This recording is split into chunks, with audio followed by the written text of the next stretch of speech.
Selamat datang di Bayangan Mengerikan. Bayangan memang tak bersuara, tapi mereka menyimpan kisah.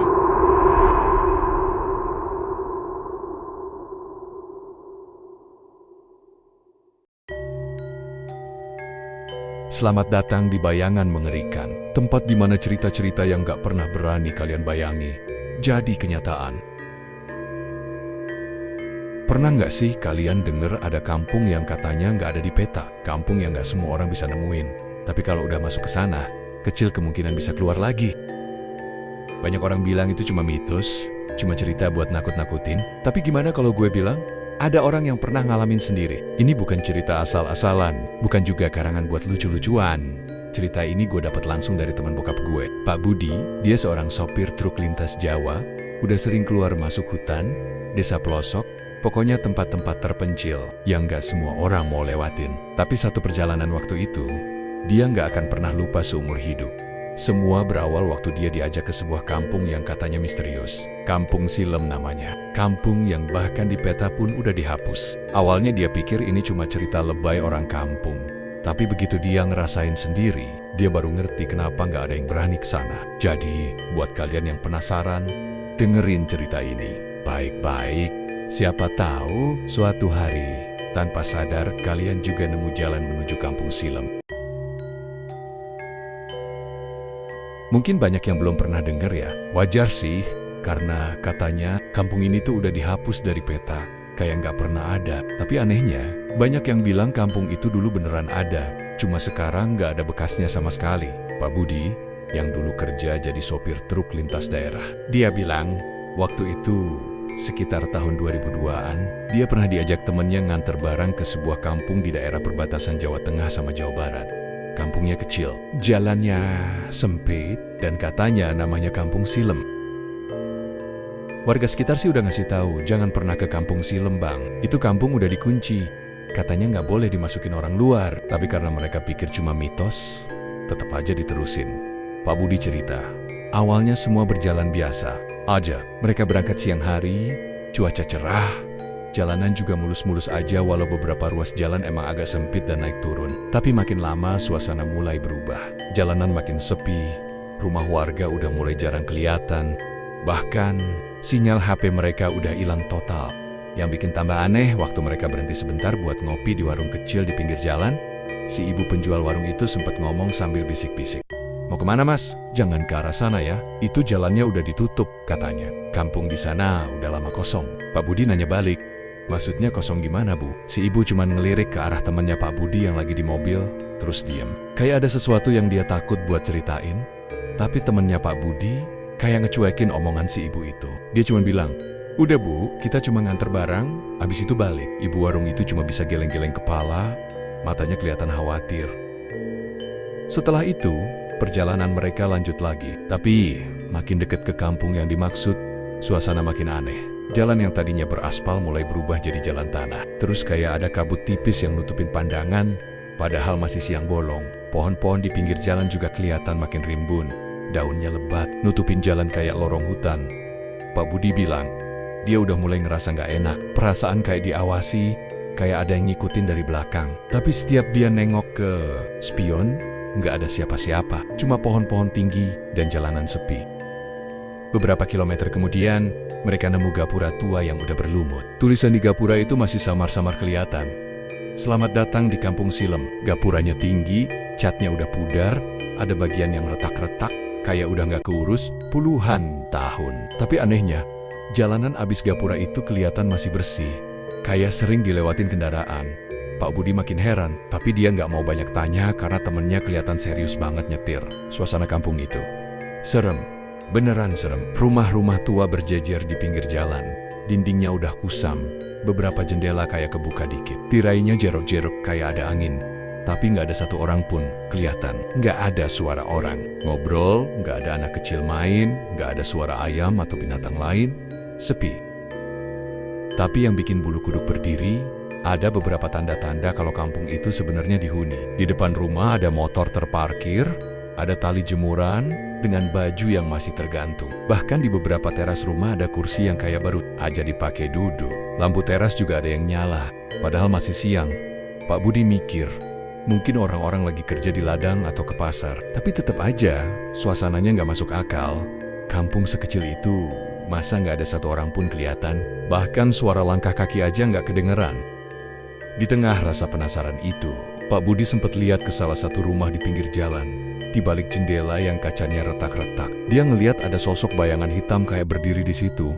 Bayangannya diem, cuma berdiri aja, kayak lagi ngeliatin. Mereka lewat, pas dia nengok lagi, bayangan itu udah nggak ada. Itu pertama kalinya Pak Budi ngerasa ada yang benar-benar nggak beres di kampung itu. Tapi dia nggak bisa berbuat banyak, mereka udah sampai, barang harus diturunin. Dan setelah itu baru bisa cabut.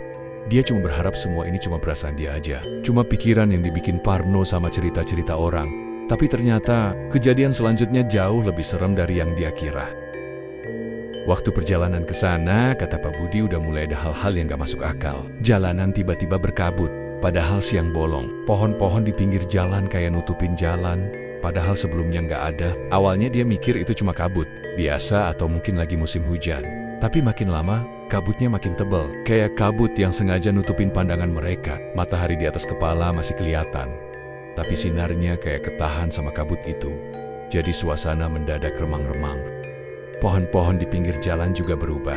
Kalau sebelumnya cuma pohon-pohon biasa kayak pinus atau pohon jati, lama-lama diganti sama pohon besar-besar yang daunnya lebat, batangnya hitam legam, kayak pohon tua yang udah berdiri puluhan tahun. Akar-akarnya keluar ke jalan, ngebuat jalanan makin sempit dan susah dilewatin. Jalan tanah itu juga makin lama makin kecil, sampai akhirnya mobil truk mereka harus pelan-pelan banget nyelip di antara pohon-pohon. Sampai akhirnya mereka nemu gapura tua bertuliskan selamat datang di Kampung Silem. Tapi gapuranya udah berlumut, catnya pudar, kayak udah lama nggak keurus. Di atas gapura itu ada semacam ukiran bunga melati dan daun-daunan. Tapi bentuknya udah samar karena ketutup lumut hijau tebel. Di bawah tulisan itu, ada papan kayu kecil yang udah setengah copot. Tulisannya cuma kebaca sebagian, kayak tulisan jadul peringatan atau larangan. Begitu masuk kampung itu, suasananya serem parah. Rumah-rumah tua berjajar di pinggir jalan setapak kecil yang udah mulai ditumbuhi rumput liar. Pohon-pohon rimbun nutupin langit, bikin cahaya matahari cuma nyelip dikit-dikit. Udara di situ dingin, padahal siang hari. Sepi, bener-bener sepi. Gak ada satu orang pun, gak ada suara burung, gak ada suara jangkrik. Bahkan suara angin aja kayak gak ada. Tapi anehnya, ada tanda-tanda kayak kampung itu masih dihuni.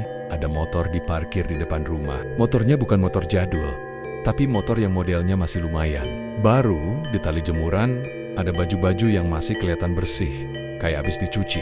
Di beberapa rumah, lampu teras masih nyala. Bahkan ada satu rumah yang pintunya setengah kebuka, tapi nggak ada siapa-siapa keluar. Pak Budi bilang, dia udah mulai ngerasa nggak enak. Dari tadi perasaan kayak diawasi makin kuat. Dia beberapa kali nengok ke belakang, tapi yang kelihatan cuma jalan setapak, pohon-pohon, sama kabut tipis yang belum hilang. Temennya yang ngajak malah kelihatan biasa aja, cuma bilang udah cepet aja nurunin barang, habis itu cabut. Jangan tanya-tanya banyak. Mereka berdua turun dari mobil, mulai nurunin karung-karung barang ke teras salah satu rumah yang udah ditunjuk sama temennya. Pak Budi sempat lihat ke jendela rumah itu. Kacanya burem, tapi dia yakin tadi ada bayangan orang yang ngintip dari dalam. Pas dia lihat lebih lama, bayangan itu hilang, kayak nggak pernah ada. Tapi sebelum mereka selesai nurunin barang, tiba-tiba suara gamelan kedengeran dari tengah kampung. Padahal tadi bener-bener sepi, kayak kampung mati. Suara gamelan itu makin lama, makin keras. Suaranya kayak suara gendang, gong, sama saron, tapi nadanya aneh. Kayak gamelan Jawa yang dibawain pelen-pelen, tapi dengan tempo yang gak wajar, kayak seret. Nggak cuma itu, habis suara gamelan, mulai kedengeran suara orang ketawa. Tapi ketawanya bukan ketawa biasa. Lebih mirip suara serak, kayak orang habis sakit atau kayak suara orang yang suaranya udah rusak. Ketawanya kecil, pelan, tapi makin lama, makin banyak, kayak banyak orang yang ketawa bareng dari arah tengah kampung. Pak Budi sama temennya langsung saling lihat. Wajah temennya yang tadi santai, tiba-tiba berubah tegang.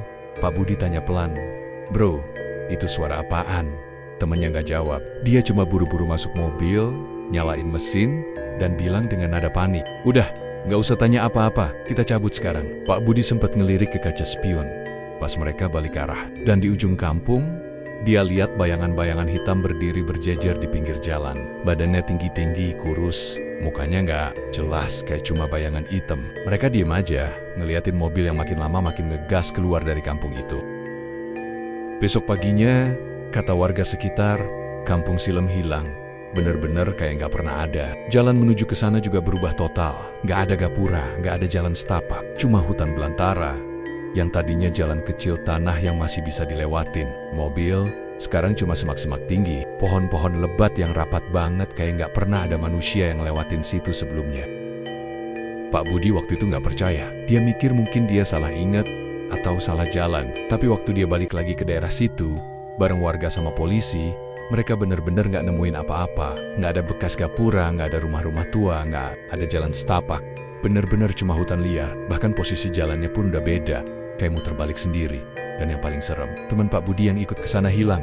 Nggak pernah balik. Mobil truknya sih ada, diparkir di pinggir jalan. Yang terakhir mereka lewatin sebelum masuk ke kampung Silem, tapi orangnya nggak pernah kelihatan lagi. Namanya Andri. Dia yang ngajak Pak Budi nganter barang ke sana. Pak Budi udah nyari kemana-mana, nanyain ke warga, lapor ke polisi, semua udah dicari. Tapi hasilnya nihil, kayak dia hilang ditelan bumi. Barang-barang pribadinya kayak dompet sama HP ada di dalam truk. Pintu mobil kebuka, kuncinya masih nyantol, tapi orangnya nggak ada. Warga sekitar juga heran. Mereka bilang kampung itu emang udah lama kosong. Bahkan ada yang bilang sejak zaman kakek nenek mereka masih muda. Kampung Silem tuh udah kayak kampung mati. Ada juga yang percaya kampung itu sebenarnya udah nggak ada. Di dunia nyata katanya udah dikunci. Maksudnya, kampung itu cuma bisa dilihat sama orang-orang tertentu atau di waktu-waktu tertentu aja. Sejak kejadian itu, kampung Silem jadi cerita terlarang. Nggak ada yang berani nyari lagi. Bahkan tukang ojek atau sopir truk lain yang biasanya nganter ke daerah situ udah pada ogah lewat jalur itu. Mereka bilang tiap lewat situ, pasti ada aja kejadian aneh. Ban bocor tiba-tiba, mesin mobil mati sendiri, atau ada kabut tebal nutup jalan. Bahkan orang-orang yang pernah ke sana, katanya suka ngalamin hal-hal aneh. Pak Budi sendiri ngaku, setelah kejadian itu, dia sering mimpi buruk. Mimpinya selalu sama. Dia kayak balik lagi ke kampung itu jalan sendiri di tengah kabut, ngelewatin rumah-rumah tua yang kosong. Terus di ujung jalan, dia selalu lihat bayangan Andri berdiri sambil ngeliatin dia. Mukanya pucat, matanya kosong. Terus tiba-tiba dari belakang ada suara gamelan yang makin lama makin keras. Suara gamelan itu nggak cuma di mimpi. Kadang kalau malam-malam dia lagi nyetir sendirian, dia dengar suara yang sama dari kejauhan. Pelan-pelan kayak suara orang lagi main gamelan di tengah hutan. Pas dia berhenti, dicek, nggak ada siapa-siapa. Yang jelas, sejak kejadian itu, nama kampung Silem selalu jadi cerita yang dibisikin pelan-pelan sama warga sekitar. Gak ada yang berani ngomong terang-terangan, takut kualat katanya. Mereka cuma ngasih peringatan, kalau lagi lewat daerah perbatasan, Jawa Tengah sama Jawa Barat, jangan pernah nekat nyari jalur pintas, jangan pernah ikutin jalan kecil yang ketutup kabut, dan kalau ketemu gapura tua berlumut, puter balik aja. Karena sekali masuk kampung Silem, gak semua orang bisa balik lagi. Jadi sampai sekarang, gak ada yang tahu pasti, kampung Silem itu beneran ada, atau cuma bayangan dari tempat yang udah lama dikunci. Tapi satu hal yang pasti, mereka yang udah pernah ke sana, hidupnya gak pernah sama lagi. Dan buat kalian, kalau suatu hari lagi di perjalanan, terus nemu gapura tua, tulisan pudar, berlumut, ingat kata-kata ini. Jangan pernah nekat masuk, karena di balik bayangan itu, bisa jadi kampung Silem masih nunggu korban berikutnya. Terima kasih udah dengerin cerita malam ini. Jangan lupa subscribe, like, dan share. Biar makin banyak yang tahu kalau bayangan itu nyata. Sampai ketemu lagi di Bayangan Mengerikan.